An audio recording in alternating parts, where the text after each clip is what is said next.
The USS Titan A was renamed the USS Enterprise-G in the Star Trek The Next Generation Season 3 finale, shattering the conventional wisdom that the larger the Enterprise, the better. The start of the newest starship Enterprise, and the ascent of its captain, 7 of 9, were effectively depicted in Picard Season 3. The Titan A was transformed from the previous Titan, a Luna-class starship, into a Constitution 3-class starship. Now it's obvious that the Titan was always intended to replace the Enterprise as the flagship of Picard's Star Trek Legacy spin-off. Production designer for Star Trek Picard Dave Blass recently shared a scale comparison chart of the Starfleet vessels present at the disastrous Frontier Day celebration in Season 3. The chart shows that the Constitution 3-class Enterprise-G, at 1839 feet in length, is barely half the size of its direct predecessor, the Odyssey-class Enterprise-F, which was decommissioned after Frontier Day. Other classes represented in the chart include Galaxy-class ships like the USS Enterprise-D,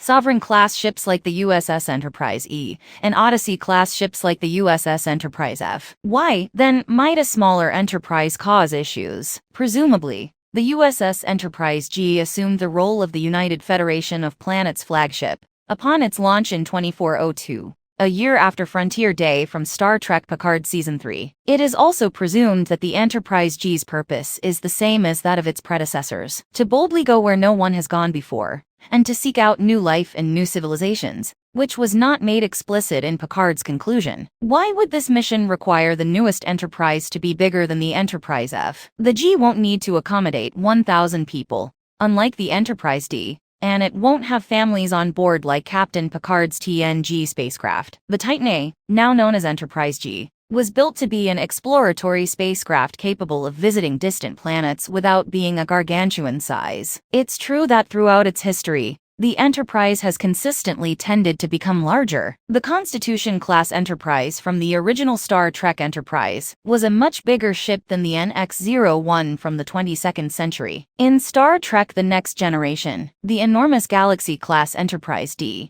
replaced the Excelsior-class Enterprise-B and the Ambassador-class Enterprise-C. The Odyssey-class Enterprise-F measured an enormous 3,478 feet in length, outpacing the Sovereign-class Enterprise-E in length, if not overall size. The Enterprise-G is the first ship to break the size arms race, but its strengths lie in the Starfleet tradition that its crew upholds, not in her size. The classic Constitution-class NCC-1701 Enterprise, commanded by Captain James T. Kirk in the 23rd century, is clearly referenced in the design of the USS Enterprise-G. Jack Crusher expressed his admiration for the Constitution class in Star Trek Picard Season 3, expressing his admiration for the clean lines of Kirk's Enterprise A, arced at the Fleet Museum on Athan Prime. The return of the Galaxy-class USS Enterprise-D in the Picard Season 3 finale of Star Trek Picard hit the nostalgia buttons for the most cherished Starship Enterprise iterations. The lineage of the USS Enterprise-G's crew more than makes up for any shortcomings in sheer size, or relative lack thereof. Admirals Picard and Catherine Janeway, as well as Captain 7 of 9's rule following former commanding officer,